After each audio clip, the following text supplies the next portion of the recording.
so dim that he could hardly see. He called Esau, his older son, and said to him, "My son?" He said to him, "I am here." Isaac said, "Look, I am very old, and I do not know when I am going to die. So please take your gear, your quiver, and your bow, and go out to the open country and get some wild game for me. Make me tasty food, the kind I love, and bring it to me so that I may eat and I may bless you with all my soul before I die."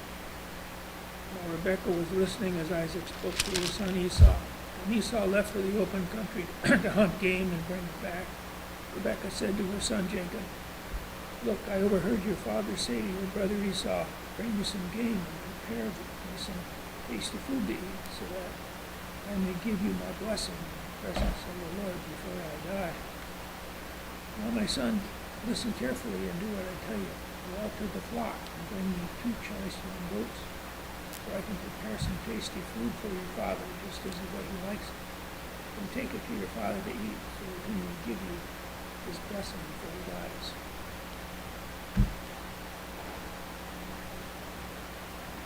Two more verses. Jacob said to Rebekah, his mother, "Bring my brother Esau, but my brother Esau is a hairy man, and I am a man with smooth skin. What if my father touches me? I would appear to be tricking him and would bring down a curse on myself rather than blessing." His mother said to him, "My son, let the curse fall on me. Just do what I say. Go and get the coin."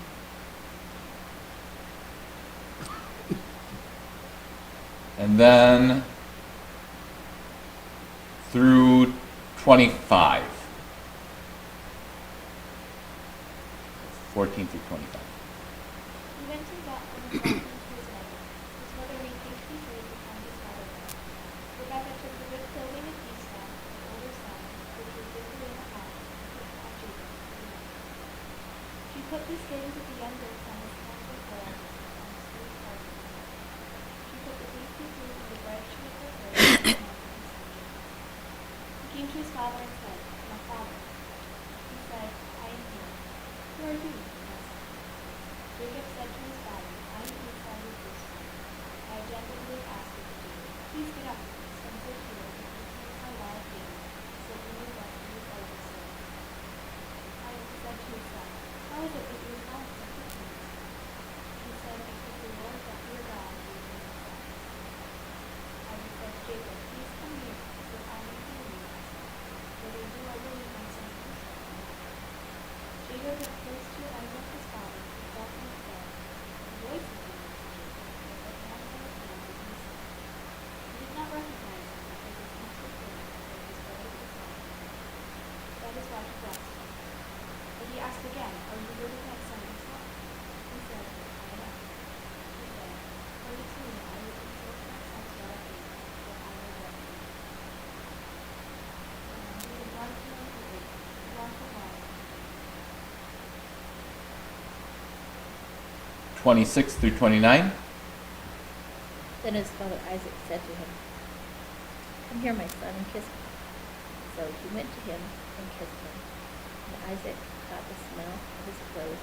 He blessed him and said, "Ah, the smell of my son is like the smell of the field that the Lord has blessed. May God give you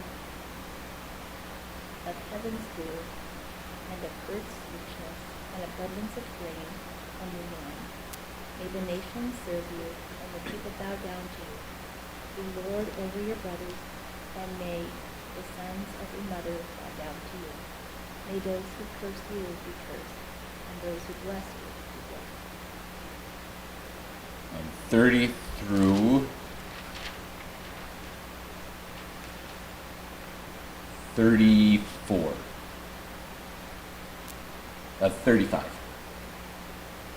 As soon as Isaac had finished blessing Jacob, and Jacob had just gone out from the presence of Isaac his father, Esau his brother came in from his hunting. He also prepared tasty food and brought it to his father. He said to his father, let my father get up and eat his son's wild game, so that you may bless me with all your soul. Isaac, his father, said to him, Who are you? He said, I am your son, your firstborn, Esau.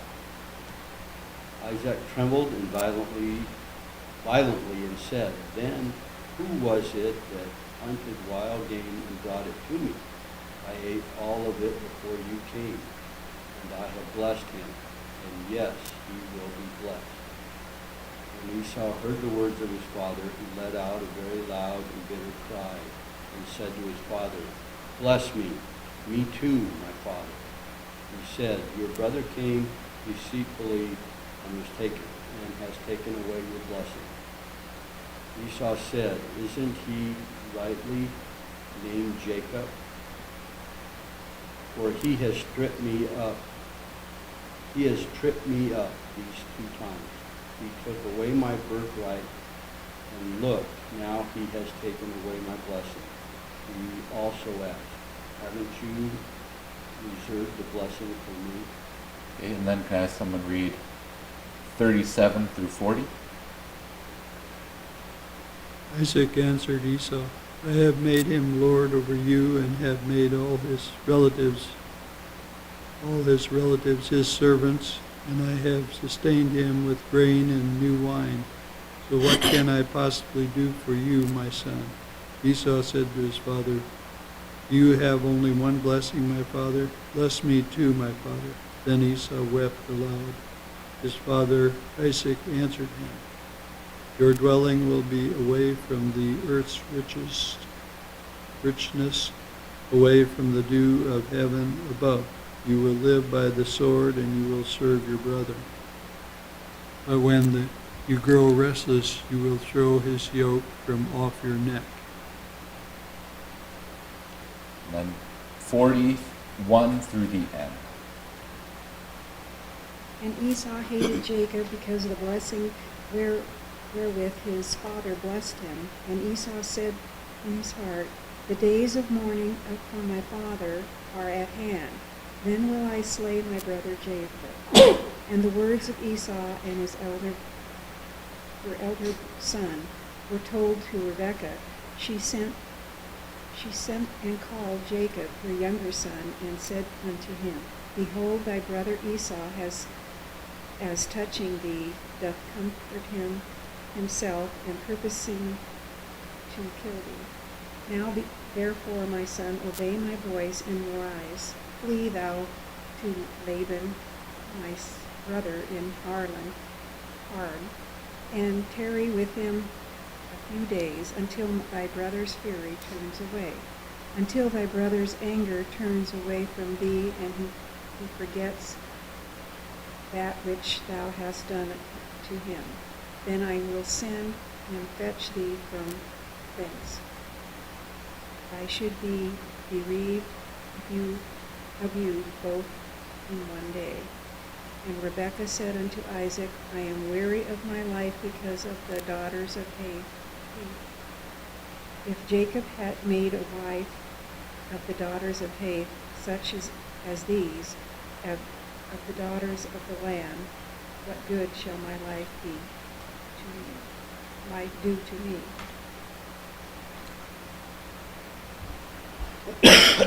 So,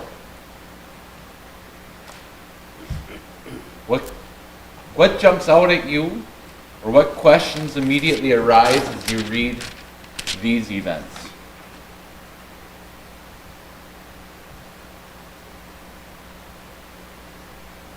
Isaac knew that God had made promises about Jacob. Was he on purpose trying to say, quick, go do this so we can circumvent God's promise about Jacob and you can have the blessing instead of him? What do y'all think?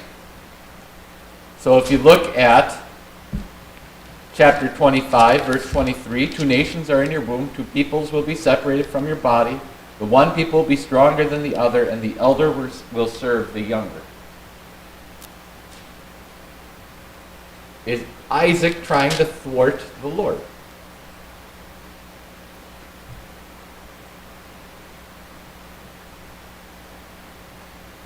He was old. He forgot. Okay? Good point. I might have a hard time accepting the he forgot thing because it seems like kind of a big deal. And Isaac seems awfully with it. It seems funny that is it Jacob would have to resort to stealing. I mean, the Lord had said this is what's going to happen, then why does he have to be Okay, deceitful? That's almost a second question, but very closely related.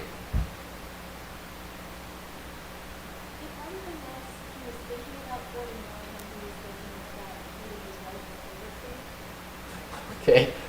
I don't know if we would say that Isaac and Rebekah had strife because they each had a favorite son. Until this point where we clearly see it. But certainly, if that were the case, we often do foolish things when we are trying to get the upper hand over someone we view as our adversary. The last we were told, Isaac loved Rebekah.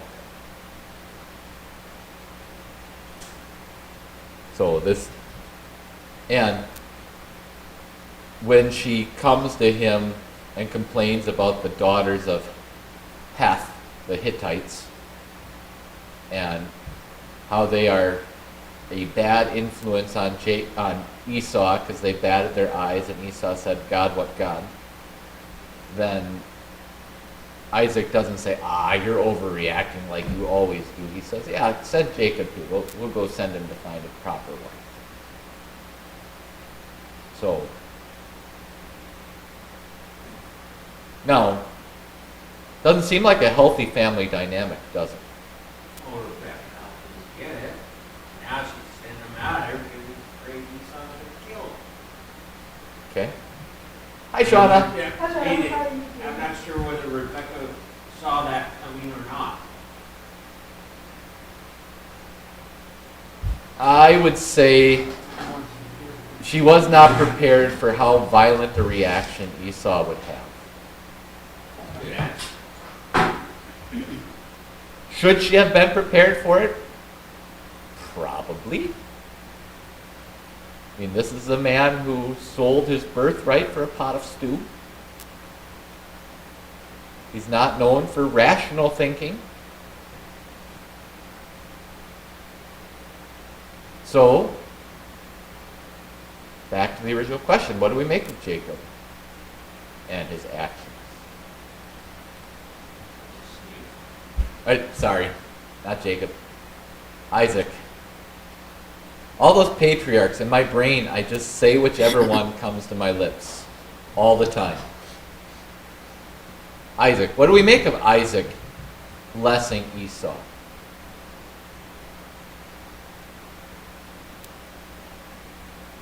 He was following the tradition of the Certainly. culture. Certainly. And he loves Esau. What goes through his mind when he just said it right there? Well, you sound like Jacob. He says Isaac was a little bad, but it sounded like Terry. Yeah. So,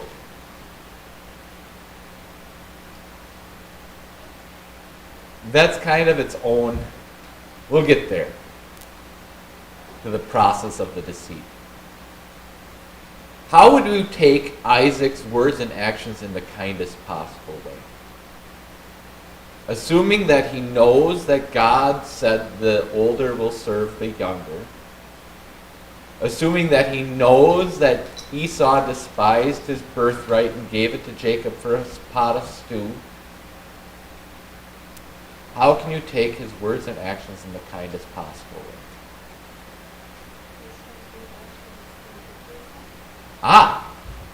Does Isaac think that he can thwart God's plan?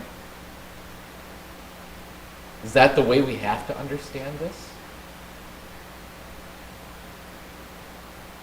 It's the leftovers that often make me wonder about that. Like, if you really thought, well, God's plan is to have the older serve the younger, wouldn't he have prayed, please let me bless both my sons in their way? But what's left over is not a blessing for Esau. And it just feels Okay. like he was trying to give everything to Esau. Well, the entire blessing. Yes. Esau's already lost his birthright. Other thoughts? Maybe he was just trying to make himself look Okay. How good. so? I'm doing God's will. Also, maybe in his own mind, he's going, I'm doing what God wants, even though it looks bad for the family. Well, from a worldly perspective, blessing Esau is what would have looked good for the family. Because that's what should be done. He's the eldest. Might Well, he- not in his mind when he's doing God's will, he's trying to make himself look good by doing God's will. Still. Might he have figured that God would work it out somehow?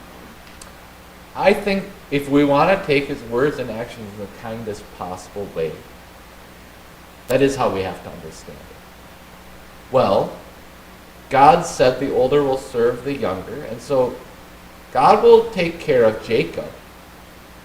God will make sure Jacob is blessed.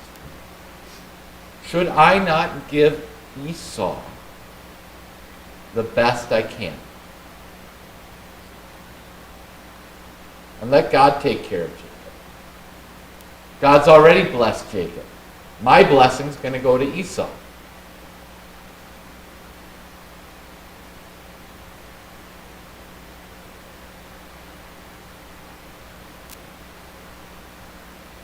Rich, I forgot the way you asked the question.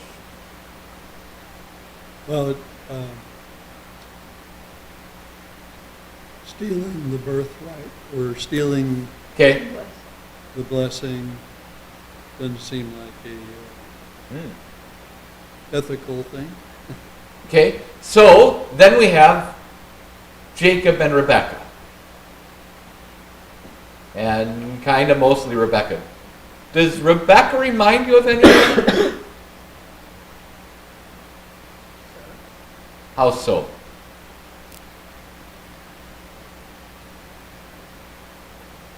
I agree. I want to provide my husband with an offspring, but I can't do it, so let's try this way. Okay, so in a way, Rebekah is saying, God, your plan is going awry here. But I know your plan, so I'm going to make sure God's plan happens.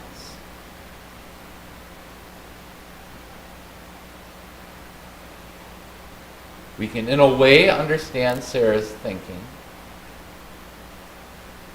Just as in a way we can understand Isaac's thinking. Are we really willing to praise either of them in this?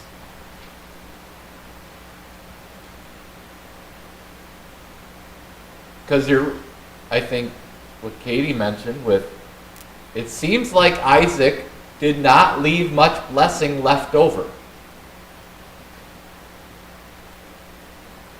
It'll be next year before we go through Joseph in Egypt, probably, because we're not gonna spend the next 18 months in Genesis at the pace we move. We'll study something else and then come back again.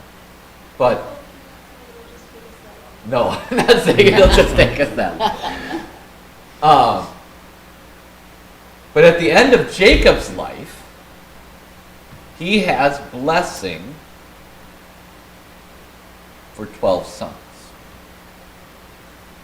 But he also, there is an older son and a younger son, and he crosses his arms, we're told. And Joseph tries to peel his arm off of Ephraim's head and put it on Manasseh and vice versa. And Jacob's like, oh, I know what I'm doing. And he crosses his arms like that. And so, but Jacob, even though he blesses Judah the most, he has blessing for all 12 of his sons. Isaac, like, nah, I'm pouring it all out, and it's all going on Esau. And whether it's a minor rebellion against God, or it's, well, I'm going to try to give Esau the best chance that I can, knowing that God has made this prophecy. He doesn't despise Jacob, so to speak. He just, and Rebekah the same, well, she's kind of the opposite, isn't she? Well, God made this promise. Therefore, I'm the one who's going to make sure the promise comes true. And so they're both melding their own view of how God should work to themselves. And yes, it creates major problems. If Isaac had merely called both his sons and said, here, let me give you your blessings,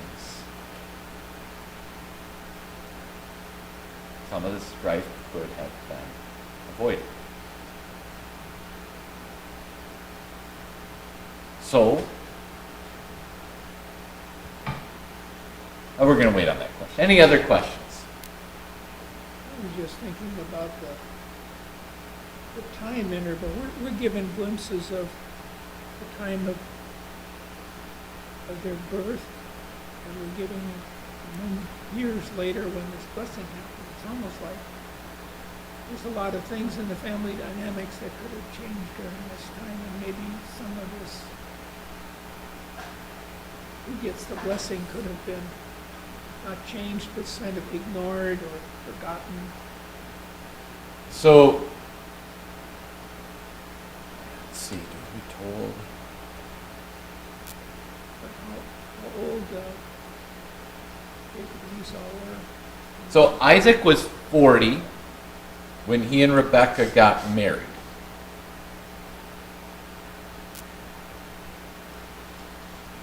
And then they were together long enough for them to realize she's not bearing any children. And then we're told Esau is 40. So Isaac's in his 80s at his youngest, nearing 100 at probably his oldest. And we are told, we jump ahead,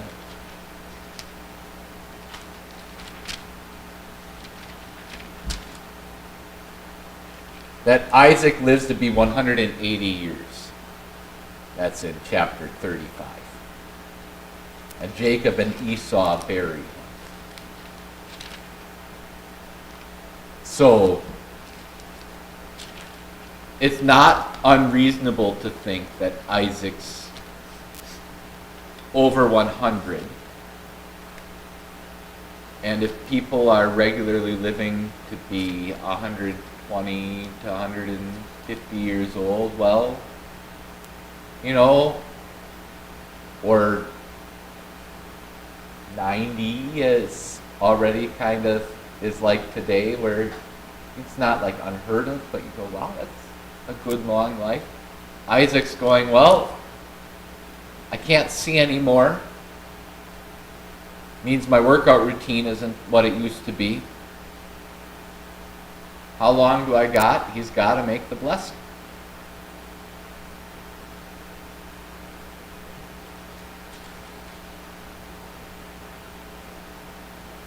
So there's a long period of time there. And that's why I said chapter 26 seems to summarize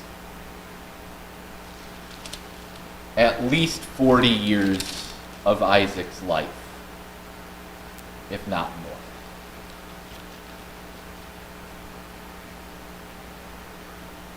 It's interesting how the Bible does that. You have 60 years, 40 to 60 years of someone's life summarized in 30 verses, and you have 3 hours summarized in 46 verses. So not summarized, in other words.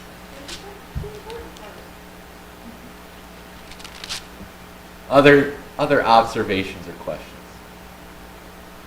Makes you wonder how it would have worked out with Rebecca having this. So that's going to be our closing thought. So we're going to have to wait on that one. In other words, you don't want to talk about it yet. No, we're going to talk about this. We're not coming back to this chapter next week. Other thoughts or observations? I was just thinking of the character of Jacob. Probably all these years of his life, he had been sneaky, he had been a cheat. He probably was getting Esau in trouble. Maybe he's at least too clever for his own good. He's smart enough to arrange things for himself, but not wise enough to be humble. When he irritated Esau, and Esau retaliated, he'd run to his mother. Maybe. I don't know that we want to put too much of our own family dynamics or our own thoughts on what we've observed, but that's probably not far off.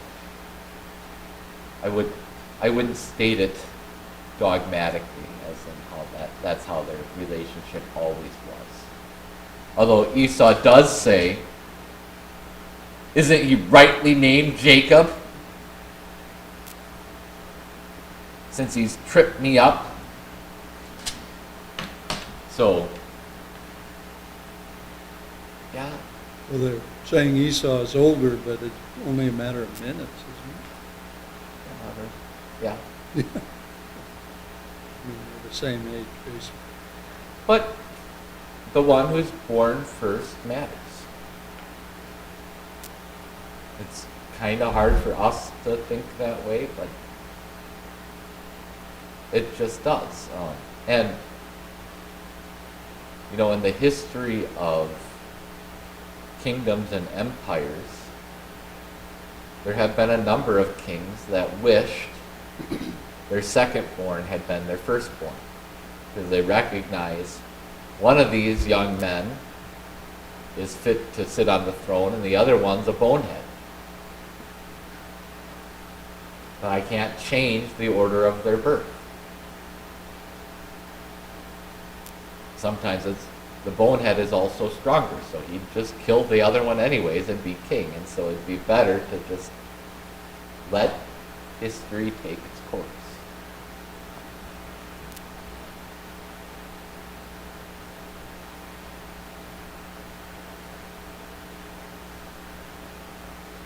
Just how hairy is Esau? Disgusting.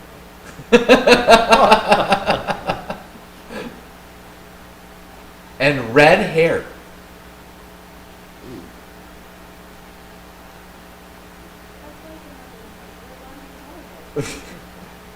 Yeah, he was well camouflaged. Blended right in the bush. Sounds like a good Norski to me. Eric the Red. Yeah, it just, you know, it's just kind of one of those things that you read and go, wow, he was really hairy. Where they took the actual hide of a goat and tied it on Jacob's hands.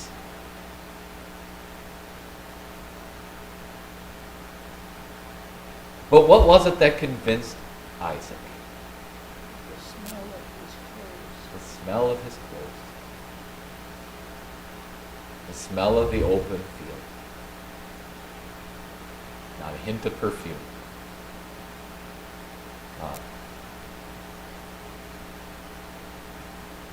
I think we can identify that smell too. If you ever, not necessarily sweaty, but if you're out and you spend all day out in the woods, so to speak, that kind of damp, fragrant, earthy, vegetal smell that just kind of clings to you in a good way. The smell of my son is the smell of the Lord.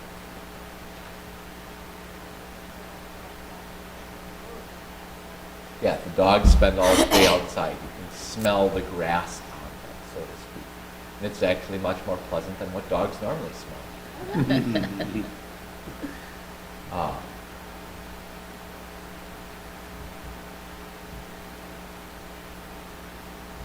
Do you agree with Isaac that he gave everything in the blessing to Jacob?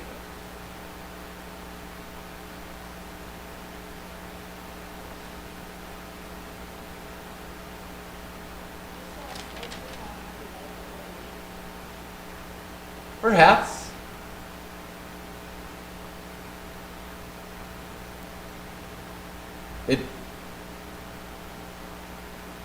I'm not sure that Esau was a man who could handle the second sentence of verse 29.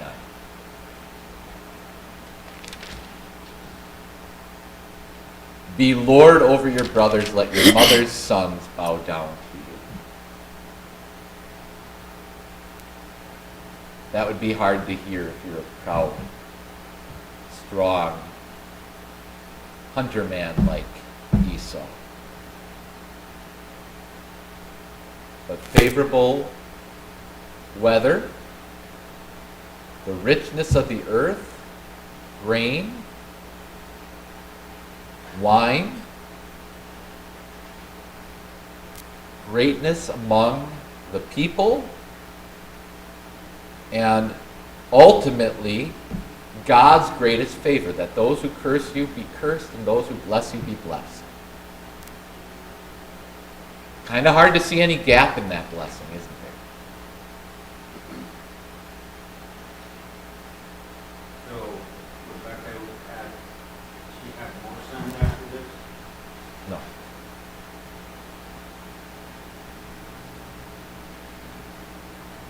So, Why would he say he made his sons mother bow down? Sons. so that gets back to when you asked about could Job be in the genealogy of Jesus, and I said, well, he's not listed in any of the genealogies. That you count grandsons are sons.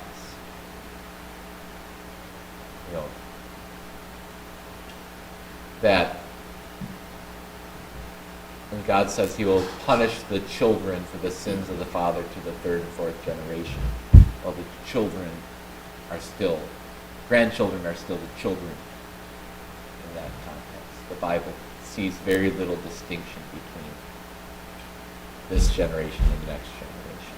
But it is interesting that he calls them your mother's sons. Is that a slight dig on Rebecca? Not just your brothers, not just my other sons. He didn't want to say my son? Your mother's sons.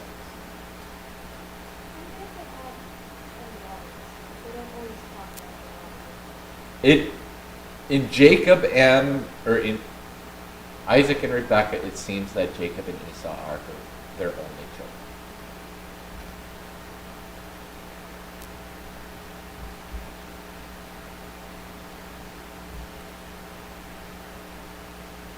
So, as soon as Jacob goes out, Esau returns.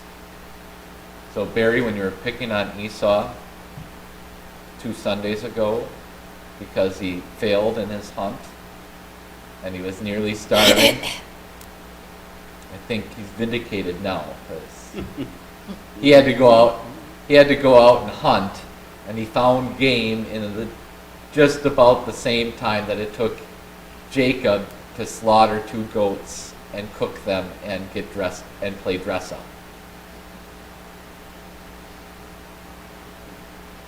So Esau apparently was a good hunter.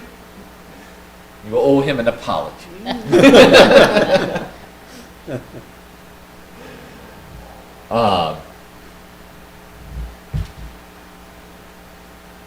What do you make of Isaac's words to Esau?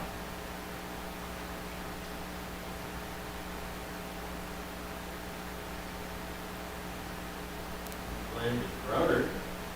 Well, Esau blames his brother, and Isaac, Isaac blames Yeah. Jacob. yeah, he does. Isaac rats out his son. Kind of like what Adam did. Adam blames the woman blames And- the devil. He's just go around, let's just pass the buck down to somebody else. Well, is it not very insulting what Jacob did to his father?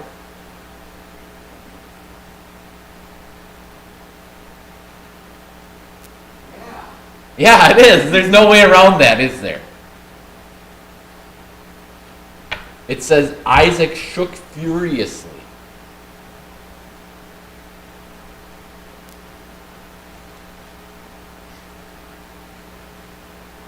When he came in and found out. Trembled violently. How BHP.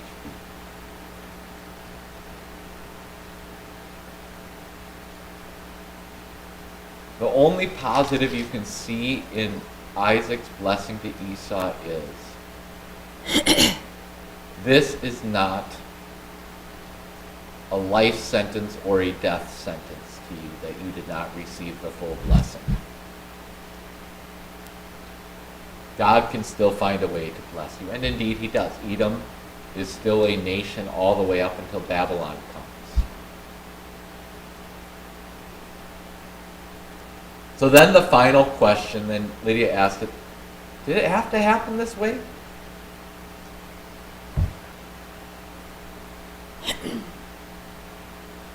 God wanted it. Is it?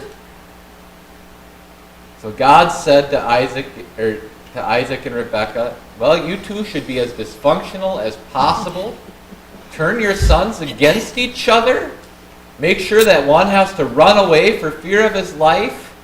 Oh, and by the way, stab each other in the back while you're at it.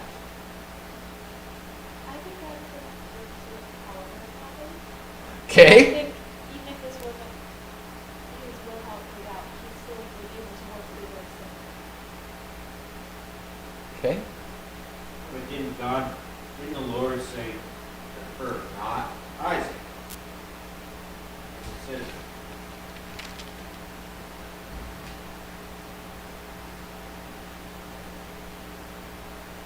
it says, so she went to inquire of the Lord.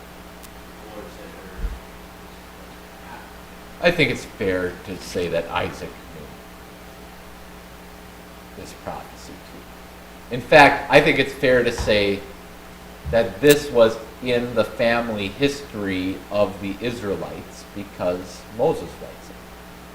And yes, God inspired Moses, but I don't think we should read Genesis as if the children of Israel are sitting there going, we didn't know any of this!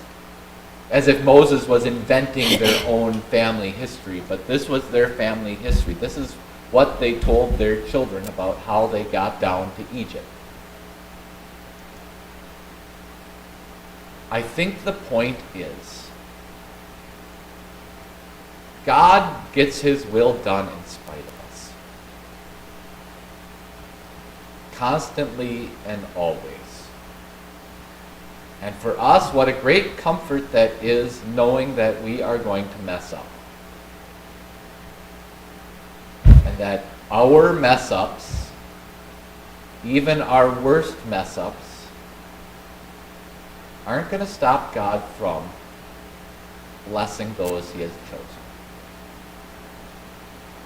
And so with that, any further questions can wait till next week, but we are going to move into the next chapter.